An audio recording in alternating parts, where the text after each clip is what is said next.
आज मी असेल, माझ्याबरोबर अनेक आमदार सेशनसाठी आले असता लक्षवेधीपासून आमची सुरुवात होती। इथं सेशनसाठी उपस्थित होतो। सेशन संपल्यानंतर आम्ही सर्वजण परत घरी गेलो आणि आत्ता सकाळी लक्षवेधीची वेळ असताना आम्ही सर्वजण वेळेवर आलो असताना मंत्री इथं कुणीही उपस्थित नव्हते। खरं तर वेळ आधी दिली गेली होती आणि आम्ही प्रश्न हे सामान्य लोकांचे मांडतो आणि ते मांडण्यासाठी इथं उपस्थित असताना सुद्धा जर मंत्री येत नसतील तर मग मंत्री काय करतायत असा प्रश्न आम्हा सर्वांना वाटतो। खरं तर तिथं उपस्थित राहून प्रश्नाला उत्तर देण्याची जबाबदारी त्यांची असताना सुद्धा ते जर सेशनला महत्त्व देत नसतील, सामान्य लोकांच्या प्रश्नाला महत्त्व देत नसतील तर मग ते मंत्री हे स्वतःच्या हितासाठी झालेत का लोकांच्या हितासाठी झालेत असा आमचा प्रश्न आहे। कालच्या दिवशी सुद्धा सकाळच्या सत्रामध्ये अनेक मंत्री उपस्थित नव्हते आणि आज सुद्धा अशीच परिस्थिती आणि आजची जी स्पेशल वेळ लक्षवेधीसाठी दिली होती ती तहकूब करण्यात आली। एक तर दिवस कमी असतात, आमच्यासारख्या नवीन आमदारांना लोकांचे प्रश्न मांडण्यासाठी वेळ दिला जात नाही। अशा परिस्थितीमध्ये स्पेशल सेशनसाठी सुद्धा जर मंत्री येत नसतील आणि सकाळी उठता येत नसेल तर मग हे मंत्री करतात काय असा प्रश्न आम्हा सर्वांना त्या ठिकाणी वाटतो। आणि अशा पद्धतीने जर ते वागणार असतील, अशा पद्धतीने लोकांचे प्रश्न जर ते टाळणार असतील तर आम्ही नवीन आमदार म्हणून याचा निषेध नक्कीच करतो। हिंदी में बताइए क्या इशू हो रहा है, मंत्री जब आपसे मिलने के लिए? आज स्पेशल सेशन था, 9:30 बजे लक्षवेधी लेने वाले थे और जब लक्षवेधी ली जाती है तब जो व्यक्ति वो लक्षवेधी पूछने वाला है और उस लक्षवेधी को जो मंत्री उत्तर देने वाला है, ये दोनों वहाँ पे उपस्थित रहना बहुत इम्पोर्टेंट है। प्रश्न पूछने वाले लोगों के लिए वहाँ पे उपस्थित थे, सब आमदार थे, लेकिन उत्तर देने वाले जो मंत्री है वो वहाँ पे उपस्थित नहीं थे। इससे एक ही चीज़ क्लियर होती है कि मंत्रियों को जो कॉमन मैन है उनके जो प्रश्न हैं उसको उत्तर नहीं देने, शायद ये सरकार जो बदला लेने के लिए फॉर्म हुआ सरकार है उनको सिर्फ सत्ता, इलेक्शन और खुद की पड़ी है, लोगों की पड़ी नहीं है। इसीलिए हम जो नए आमदार हैं, जो लोगों के प्रश्न यहाँ पे मांडने के लिए आए हैं, वो इस चीज़ का निषेध करते हैं कि उत्तर देने के लिए मंत्री सुबह आ नहीं सकते। थोड़ा सा सीरियसनेस इस सरकार ने लाना पड़ेगा और ये जो कॉमन लोगों के जो प्रश्न है उसको उत्तर उनको देणे पडेंगे। कालिदास कोळंबकर यांचं असं म्हणणं होतं की मंत्रिपदासाठी हे पुढे जातात, पण प्रश्न उत्तरांचा ज्यावेळी वेळ होतो त्यावेळी एकही मंत्री या ठिकाणी उपस्थित नाहीये, त्यामुळे पूर्ण शब्दात आम्ही नाराजी व्यक्त करतो आणि पालिका अध्यक्षांनी देखील नाराजी व्यक्त केली। कालिदास साहेब हे फार सिरियस आणि सीनियर MLA आहेत, आमदार आहेत, भाजपचे आहेत आणि अशा पद्धतीने एका सीनियर आमदाराने अशा पद्धतीचं वक्तव्य करणं किती महत्त्वपूर्ण आहे हे बघा। मग मंत्री येत नाहीत, आम्ही सर्वजण उपस्थित असतो, सिरियसनेस नाहीत, पण जेव्हा मंत्रिपदाचा विषय येतो तेव्हा त्यांच्या नेत्याची बाजू ते कुठेही सोडत नाहीत। आज सुद्धा आपण बघितलं तर मुख्यमंत्री आले तर त्यांच्याबरोबर त्यांचे 4 मंत्री असतात, उपमुख्यमंत्री आले तर भाजपचे काही मंत्री असतात, मागे पुढे करत असतात आणि जे नवीन इच्छुक आहेत असे लोक तर त्यांची पाठ सोडतच नाहीत। मग फक्त पदासाठी मंत्रिपद मिळावं यासाठी तुम्ही मंत्री झालेला नाहीत, या महाराष्ट्राचे सामान्य लोकांचे प्रश्न सोडवण्यासाठी तुम्ही मंत्री झाले आहात। पण काय बोलणार, हे सरकार याच्यासाठीच झालेलं आहे की त्यांना स्वतःचं हित पडलेलं आहे, इलेक्शन पडलेलं आहे आणि बदला घेण्यासाठी हे सरकार फॉर्म झालेलं आहे। त्यामुळे बजेटपासून सगळी जी काही चर्चा इथं चाललेली आहे ती फक्त हवेतली चर्चा आहे। आम्ही नागपूरला अनेक प्रश्न मांडले होते, अनेक लक्षवेध्या मांडल्या होत्या, त्याला तिथं असणाऱ्या मंत्र्यांनी आश्वासन दिलं होतं। आश्वासन हे पुढच्या अधिवेशनाच्या आधी संपवावे लागतात, चर्चा करावी लागते, बैठका घ्यावे लागतात, पण एक सुद्धा बैठक झालेली नाही. मग जी काय प्रथा आहे या विधिमंडळाची, या अधिवेशनाची, ती प्रथा हे सरकार कुठेतरी मोडत काढत आहे. संविधानाला फाटा देऊन सरकार हे फॉर्म झालं आणि आज जर बघितलं जे काही रूल्स अँड रेग्युलेशन्स असतात अधिवेशनाचे ते सुद्धा हे सरकार पाळत नाही. त्यामुळे ह्यांना प्रथेचं, परंपरेचं काहीही पडलेलं नाही, लोकांचं काहीही पडलेलं नाही. त्यांना स्वतःचं हित, इलेक्शन, मुंबईचं राजकारण एवढंच पडलेलं आहे असं स्पष्ट होतं. राज्य कर्मचाऱ्यांचा आज सलग दुसऱ्या दिवशी संप सुरू आहे. राज्य सरकारचा विचार सुरू आहे की मेस्मा याबद्दल लावणार का, काय वाटतं? त्याचबरोबर याला जोडून एक नवीन जीआर देखील सरकारने काढलेला आहे. त्यामध्ये स्पष्टपणे म्हटलेलं आहे की गेली जाणार आहे. इकडे कर्मचारी आंदोलनाला बसलेले आहेत, दुसरीकडे खासगीकरणाद्वारे कर्मचाऱ्यांची नियुक्ती केली जाणार आहे. या कर्मचाऱ्यांवर दबावाचं तंत्र भाजपचं जेव्हा सत्ता होते तेव्हा अनेक कामं कॉन्ट्रॅक्टवर दिली गेली होती. त्या कॉन्ट्रॅक्टच्या कंपन्या कोणाच्या आहेत याचा एक अभ्यास तुम्हा सर्वांना करावा लागेल. आणि आता परत एकदा सत्तेत आल्यानंतर त्यांनी कॉन्ट्रॅक्टवर लोक घेणं सुरू केलेलं आहे. एका बाजूला 75,000 शासकीय भरत्या आम्ही करणार असं सांगतात, त्याच्यात पोलीस भरती 8,500ची आहे, इतरही काही भरत्या घेतल्या तर 27,000पर्यंत फक्त आपण पोचतो. मग राहिलेले 40-45,000 वेकेन्सीजचं काय, ते तुम्ही करणार आहात का? त्याबद्दलची रिक्वायरमेंट तुम्ही दिली आहे का? आणि MPSC याच्या जाहिराती कधी काढणार याबद्दल ते काहीही बोलत नाहीत. तुम्ही आरोग्य मंत्र्यांना विचारलं तर ते म्हणतात या 75,000मध्ये माझ्या विभागाच्या सुद्धा नोकऱ्या त्या ठिकाणी दिल्या जातील, पण त्यांची ॲडसुद्धा आणलेली गेली नाही. काही ठिकाणी तर त्यांनी असं उत्तर दिलं, मार्च अखेरीस आम्ही आरोग्य विभागाच्या जागा ज्या रिक्त आहेत त्या भरू. ॲड तर तुमची आलेली नाही, मग तुम्ही भरणार कसं? कॉन्ट्रॅक्टवर. मग 75,000मध्ये कॉन्ट्रॅक्टच्या पण नोकऱ्या तुम्ही धरल्यात का हे तुम्ही स्पष्ट करा. एका बाजूला जुन्या पेन्शनसाठी कर्मचारी आंदोलन करत आहेत, ते स्वतःच्या हक्कासाठी त्या ठिकाणी लढत आहेत. काल मुख्यमंत्र्यांनी जे भाष्य केलं, आम्ही बसू करू, जसं बजेटमध्ये त्यांनी भाषण केलं, उपमुख्यमंत्र्यांनी आम्ही करू बघू, आणि बऱ्याच योजनेला निधीसुद्धा त्या ठिकाणी दिला गेला नाही. म्हणजे 180 घोषणा त्यांनी केल्या, त्याच्यामध्ये 90 घोषणांना निधीसुद्धा दिला गेला नाही, म्हणजे त्या हवेतल्या घोषणा होत्या. त्यामुळे मुख्यमंत्र्यांनी काल जुन्या पेन्शनच्या बाबतीत जे काय वक्तव्य केलं ते सुद्धा कदाचित हवेतलंच वक्तव्य असावं. आणि कर्मचाऱ्यांना या सरकारवर विश्वास नाही. चर्चा करूनही त्यांना वाटत नाही की हे सरकार त्यांच्या बाजूने कुठला तरी निर्णय घेईल, नाही तर काही गोष्टी आश्वासित करेल. म्हणून त्यांनी त्यांचं आंदोलन हे कायम ठेवलेलं आहे. याच्यात कुणीही राजकारण आणू नये, पण कुठंतरी त्यांचं ऐकलं गेलं पाहिजे, लगेच त्याच्यावर चर्चा झाली पाहिजे.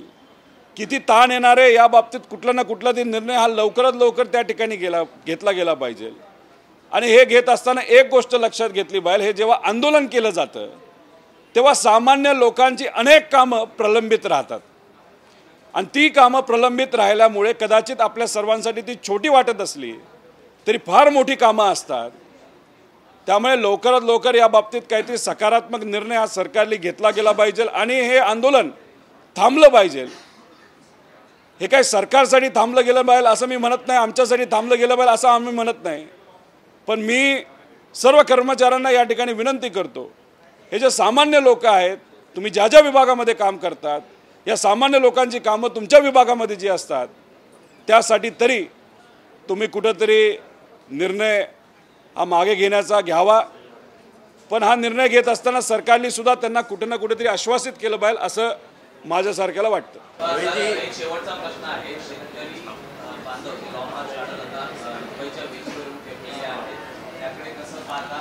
आता त्यांना देखील जी काल मीटिंग होणार होती ती नाही झाली, ती आज होणार आहे. मात्र आता त्यांनी एक तटस्थ भूमिका घेतली की मुख्यमंत्र्यांनी आता आमच्याकडे यावं लागतं. नाशिकवरनं अनेक शेतकरी मुंबईकडे स्वतःच्या हक्कासाठी स्वतःच्या मागण्या घेऊन येत आहेत. काल दुपारी त्यांच्याबरोबर बैठक ठरली होती, पण या सरकारकडे वेळ नाही. काय करतात हे खरं तर बघावं लागेल, कारण का आमच्या लक्षवेधी असतात तेव्हा मंत्री येत नाहीत, आम्ही फक्त बसलेलो असतो. मग ज्या पद्धतीने आम्ही लोकांचं प्रतिनिधित्व करतो, आम्हाला महत्त्व दिलं जात नाही, आमच्या प्रश्नाला महत्त्व दिलं जात नाही, तसंच शेतकरी नाशिकवरनं निघाले असताना, हजारोंच्या संख्येत निघाले असताना सुद्धा त्यांच्या प्रश्नाकडे हे सरकार लक्ष देत नाही, साधी बैठकीला सुद्धा वेळ देत नाही. मग एवढा वेळ या सामान्य लोकांसाठी तुमच्याकडे नसेल तर तुम्ही सत्तेमध्ये येऊन काय करत आहात असा प्रश्न सामान्य लोकांना तिथं पडत आहे. त्यामुळे कुठेही अजून वेळ न घालवता या शेतकऱ्यांच्या मागण्या काय, त्यांच्या मागण्या कांद्याच्या बाबतीत आहेत. तुम्ही 3 रुपये देणार असं सांगितलं, त्यांची मागणी अजून ते वाढून 7 रुपयेपर्यंत व्हावं. त्याच्याचबरोबर अनेक विषय शेतकऱ्यांचे, कापसाचा विषय घेतला तर 21,000 कोटी रुपयाचा कापूस अजूनसुद्धा शेतकऱ्यांच्या घरी आहे. का घरी आहे? कारण का केंद्र सरकारने ऑस्ट्रेलियावरनं कापूस हा इम्पोर्ट केला होता. आहे का की ऑस्ट्रेलियाचे प्रमुख भारतामध्ये काही दिवसांपूर्वी आले, मग त्यांना खुश करण्यासाठी तुम्ही त्यांच्याकडनं कापूस इम्पोर्ट केला. आपण एका व्यक्तीला खुश करण्यासाठी तुम्ही लाखो लोकांचा जीव धोक्यात घातलाय, कुटुंब धोक्यात घातलं. या बाबतीत कोण बोलणार? त्यामुळे जो रेट 13-14 रुपयाच्या आसपास होता तो आज 7.5 रुपयाला आलेला आहे आणि 21,000 कोटीचा कापूस अजून लोकांकडे आहे. या बाबतीत कुणीही लक्ष देत नाही. आज कांदा नुकसानात आहे. एका बाजूला तुम्ही वर्षाला 6,000 देणार असं म्हणता आणि त्याच बाजूला आमचा शेतकरी स्वतःच्या कष्टाने घाम गाळून उत्पादित केलेला जो माल आहे त्याला तिथं भाव मिळत नाही, अशी परिस्थिती आहे. त्याच्याचबरोबर 6,000 रुपये देणार यांनी सांगितलं आणि काल लोकसभेमध्ये तुम्ही बघितलं तर किसान सन्मान योजना जी काय लागू केंद्र सरकारने केली होती आणि ज्याच्यासाठी 6,000 रुपये वर्षाला केंद्र सरकार देत होतं, त्याच्या आकड्यामध्ये म्हणजे शेतकऱ्यांच्या आकड्यामध्ये दरवर्षी 30% ची घट होते. म्हणजे 6 कोटी शेतकरी होते गेल्या वर्षी देशामध्ये, तर त्याच्यामध्ये आज 1.5 कोटी शेतकरी या वर्षी कमी झालेले आहेत. मग आकडा कमी का होतोय? शेतकरी शेती करत नाहीत अशी परिस्थिती नाही. केंद्र सरकार सुद्धा घोषणामध्ये इच्छुक आहे. जर किसान सन्मान योजनेचा आकडा कमी होत असेल तर राज्य सरकारमध्ये सुद्धा शेतकऱ्यांचा आकडा त्या योजनेत कमी होणार आहे. मग 1,000 कोटी लागणार होते, पण तुम्ही बजेटमध्ये फक्त 3,000 कोटी दिलेत. मग कदाचित तुम्हाला माहीत होतं का हा आकडा कमी होणार आहे? मग बजेटचं भाषण चांगलं व्हावं यासाठी तुम्ही मोठा आकडा जाहीर केला, पण प्रोव्हिजन करत असताना बजेटमध्ये ती अर्धीच केली. त्याच्यावरनं कळतं की सामान्य लोकांचे प्रश्न सोडवण्यासाठी तुमचं अर्ध मनच त्याच्यामध्ये आहे आणि अर्ध मन स्वतःच्या हितासाठी आहे. म्हणून आजपर्यंत जे काय गेल्या वर्षीचं बजेट होतं त्यात 52% निधीसुद्धा फक्त खर्च झालेला आहे. महिला बाल कल्याणमध्ये 40% निधी अजून अखर्चित आहे. सामाजिक न्यायासाठी सुद्धा 60% अखर्चित आहे. अशा परिस्थितीमध्ये हे सरकार नुसतं हवेवर चालणारं आणि हवेत घोषणा करणारं सरकार आहे असं वाटतं. तुम्ही बोलता की निधी खर्च होत नाहीये, दुसरीकडे विकास कामांवरती निधी खर्च करायला मिळावा म्हणून सरकारने GR काढलेला आहे. त्याच्यामध्ये निमशासकीय, शासकीय आणि महामंडळाची पदं आहेत ती मोठ्या संख्येने भरणार आहेत. रिक्त पदं जी आहेत ती खासगी करणारे भरणार. तुमचं काय झालं?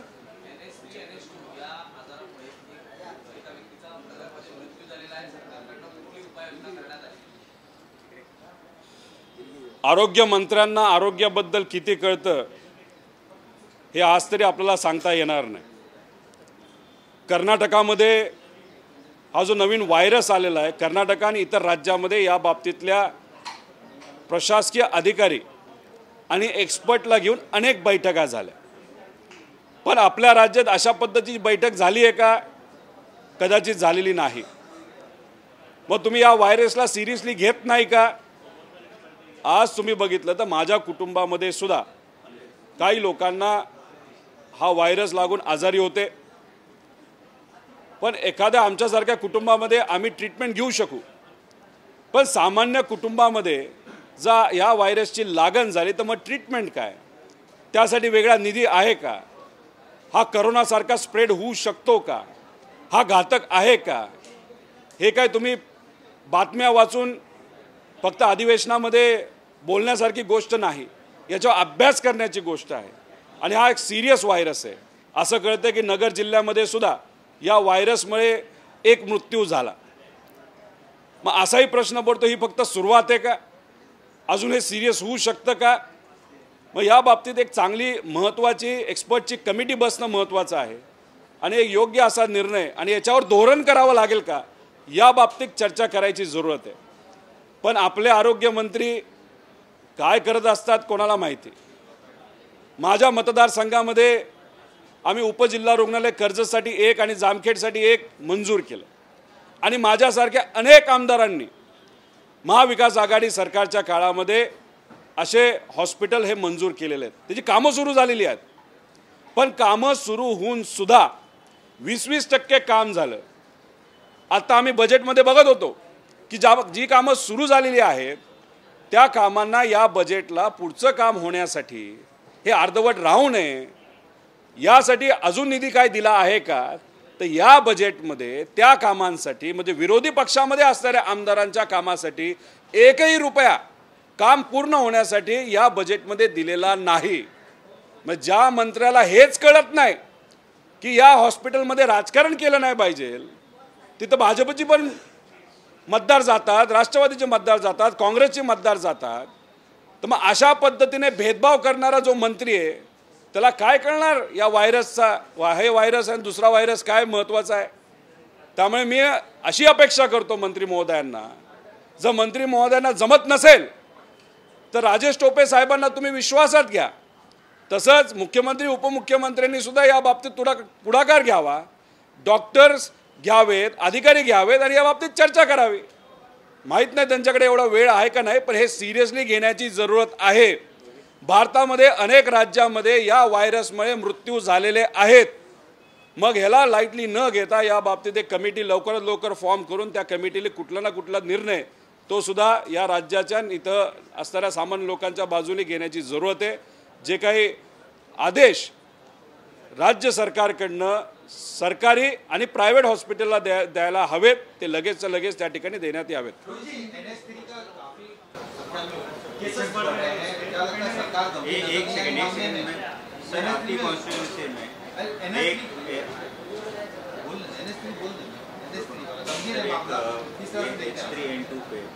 अहमदनगर में एक डेथ हुई है, आपकी कॉन्स्टिट्यूएंसी में एक डेथ हुई है, 23 साल के मेडिकल स्टूडेंट की डेथ हुई है, क्या कहना चाहिए?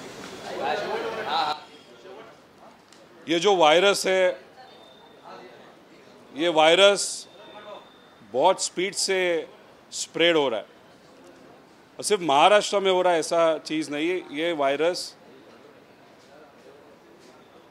डिफरेंट राज्यों में भी स्प्रेड हो रहा है, लेकिन कर्नाटक हो या दूसरा है, उन्होंने इस बारे में कमेटी फॉर्म की. एक दो बार कमेटी ने चर्चा की और उसके बारे में जो आदेश सरकारी यंत्रणा और जो प्राइवेट यंत्रणा है उन्होंने वहाँ पे दी गई, लेकिन महाराष्ट्र में ऐसी कोई भी कमेटी आज तक फॉर्म की नहीं गई. कोरोना के बारे में जब महाविकास आघाड़ी सरकार थी तब अच्छा प्लानिंग करने के बाद वहाँ पे कोरोना को हम कंट्रोल कर सके, लेकिन यह सरकार इस वायरस को सीरियसली नहीं ले रहा. अहमदनगर में मेडिकल स्टूडेंट जिसको इस वायरस के बारे में या इससे क्या हो सकता है उसके बारे में थोड़ी बहुत जानकारी थी, अनफॉर्चुनेटली उस स्टूडेंट की डेथ वहाँ पे हुई. अब ऐसे बहुत सारे केसेस होंगे जो लोग शायद नॉर्मल फ्लू उसको ट्रीट कर रहे होंगे, नॉर्मल मेडिसिन ले रहे होंगे. तो अभी सरकार के माध्यम से जल्दी इसमें कमेटी फॉर्म करने की ज़रूरत है, जिसमें सरकार के लोग, एक्सपर्ट्स और कुछ प्राइवेट एक्सपर्ट्स को साथ में लाके प्राइवेट और गवर्नमेंट दोनों एजेंसीज को निर्देश देने की ज़रूरत है। लेकिन ये बैठक आज तक होनी चाहिए थी, लेकिन वो हुई नहीं। ये बहुत अनफॉर्चुनेट चीज़ है। लेकिन अपेक्षा करते हैं कि ये जो सावंत साहब है, जो हमारे आरोग्य मंत्री है, उनके पास टाइम होगा शायद, वो इस बारे में बैठक लेंगे और सीएम एंड डीसीएम वो भी इस बैठक में शामिल होंगे। कुछ सीरियसनेस इस बैठक को लाना चाहिए।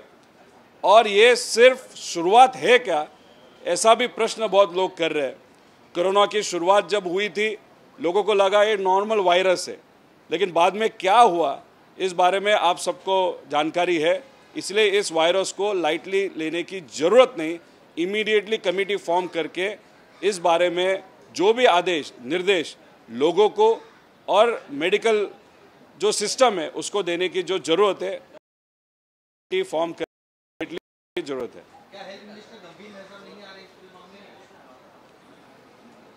ये जो हेल्थ मिनिस्ट्री है इस सरकार की कितनी सीरियस है, उसके बारे में आप लोगों को पूछो। आप देखें तो इस राज्य में महाविकास आघाड़ी के समय पे बहुत सारे हॉस्पिटल, वो भी ग्रामीण भाग, वहाँ पे चालू कर दिए थे, निधि भी दिया था। लेकिन इस बजट में वो काम फिनिश करने के लिए जो निधि लगता है, जो बजट में प्रोविज़न की जाती है, वो प्रोविज़न की नहीं गई। दूसरी बात, जो आरोग्य मंत्री है उनके जो स्टेटमेंट्स है 6-7 महीने में, वो कैसे है, किस तरीके के थे, वो भी आप देख लो। और दूसरी बात, जब सेशन चल रहा था, जो लोग प्रश्न पूछ रहे थे कि आप जो वैकेंसीज है हेल्थ डिपार्टमेंट के कब तक भरोगे, तो उस प्रश्न में उनका एक फिक्स्ड आंसर था, मार्च एंड तक हम भरेंगे। अरे आपने ऐड भी नहीं दी, आपने रिक्वायरमेंट भी नहीं दिया, तो कब रिक्रूटमेंट चालू होगा, कब अलोकेशन होगा, अलोकेशन होने के बाद कब उस एरिया में, उस तालुका में, उस डिस्ट्रिक्ट उन लोगों को नियुक्त, उसके बारे में वो कुछ नहीं बोल रहे, सिर्फ हवा में बात कर रहे। अरे वायरस भी हवा में ही स्प्रेड होता है, इस बारे में थोड़ा सा पढ़ाई करो, एक्सपर्ट की राय लो, और उसके बाद ही आप थोड़ा सा एक्सपर्ट के ओपिनियन लेने के बाद जो निर्देश देने वो देने चाहिए। ये सरकार इस बारे में इस चीज़ को गंभीरता से लेगी, ऐसे हम अपेक्षा करते हैं।